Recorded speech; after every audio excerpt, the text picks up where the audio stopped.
All right, patterns 4 and 5. Before we get into that, we're going to quickly review patterns 1 through 3. Remember, patterns 1 through 3 are based on the number of nouns in the sentence, not nouns in the prepositional phrase, though, nouns outside of prepositional phrases. Pattern 1 just has one noun, the subject. Pattern 2 has two nouns, the subject and the direct object. And pattern 3 has three nouns, the subject, the indirect object, and the direct object.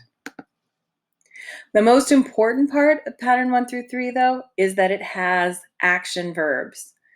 Every single one of those patterns has to have an action verb. The subject in patterns 1 through 3 is always doing something. The subject of pattern 4 and 5 is going to be being something. So, quick reminder, remember that the complete subject is the simple subject and all the modifiers for the subject.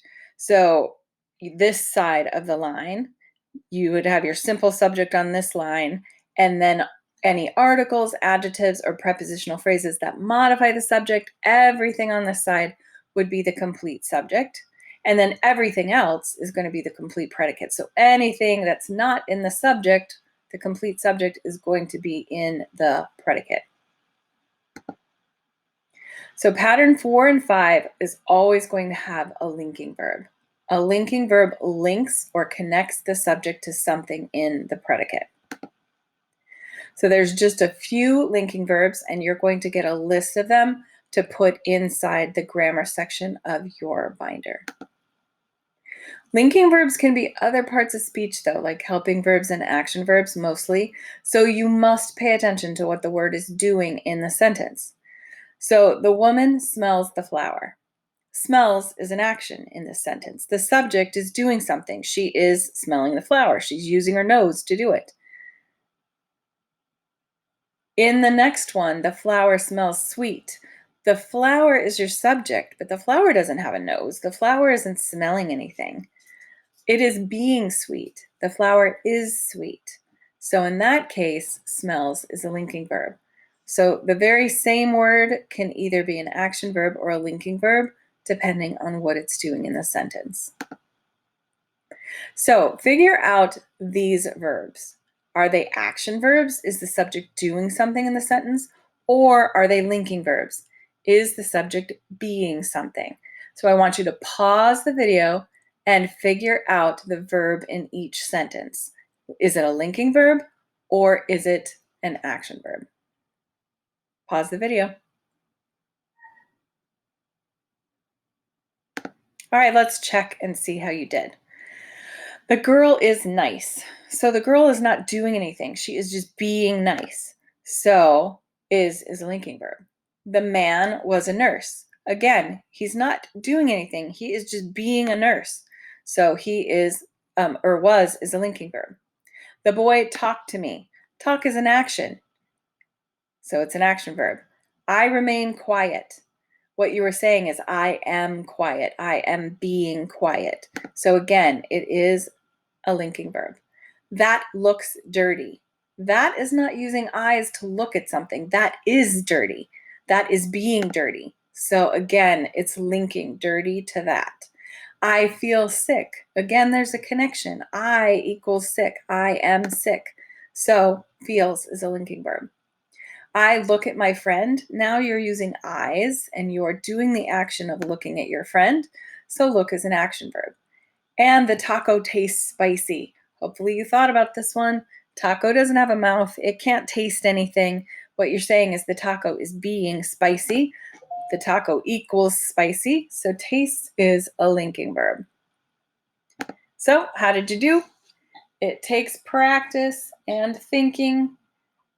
You'll get used to it as you practice and do more as you go. As we move on to learning about patterns 4 and 5, keep in mind they will always be working with a linking verb only. If you have an action verb, you have to have patterns 1 through 3. Pattern 4 and 5 will only have a linking verb. All right, so let's take a look at pattern 4. It's a noun, linking verb, noun. You should notice this looks very similar to pattern 2. The only difference is what? The only difference is the type of verb. In pattern 2, you have an action verb. In pattern 4, you have a linking verb.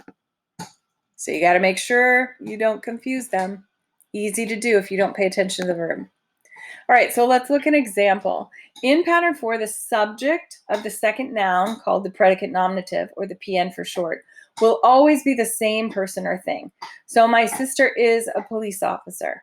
Police officer and sister equal one another. They're the same thing, and they are linked together with is, the linking verb. Okay, the job of sister is subject, and the job of police officer is predicate nominative. Part of speech is a noun for both of them, but the job for one is sister, the other is predicate nominative. Pattern 5 is similar, still have a linking verb, but this time it's noun, linking verb, predicate adjective.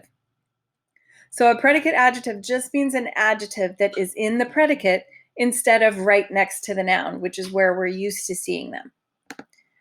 So let's look at an example. The predicate adjective will be in the predicate, but will be describing the subject. So my sister is angry. Angry is not right next to sister. It's not my angry sister in this one. You're saying my sister is angry, and you're using is to link the two together, seeing as they're separated by the verb. Angry is describing sister, but it is not right in front of it. The adjective is in the predicate, but it's describing the subject, so it is called the predicate adjective. All right, good news. Both patterns are diagrammed the exact same way. So take a look. You've got your subject, your linking verb, you've got this line that is slanted, and then you have your predicate nominative or your predicate adjective, depending on which one you have in your sentence. And this line is slanted and pointing back towards the subject to show that the linking verb is connected. Because whether it's a noun or an adjective over here, it is referring back to the subject. That is why the line must slant towards the subject. All right, so let's practice. Parse and diagram the following sentences. My cousin was a pilot for Delta Airline, and the second one, the teacher for social studies is hysterical during class. All right, pause this right here, parse and diagram, and then come back on to check your work. Pause it.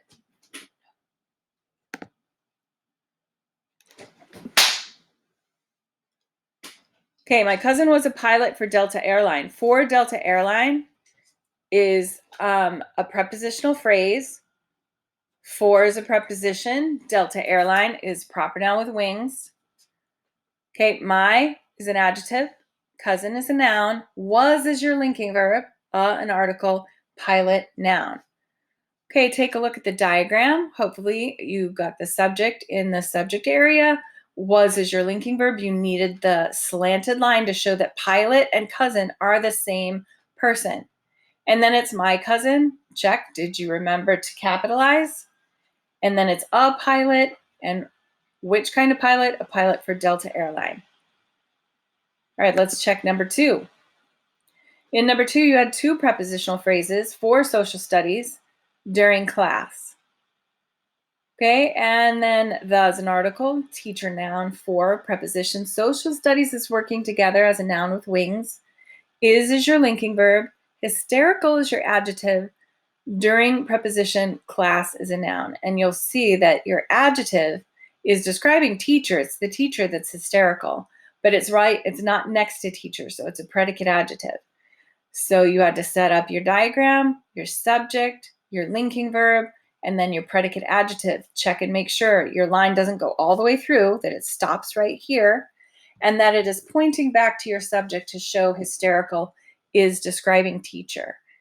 And then check and make sure you have your modifiers. It's the teacher, teacher for social studies.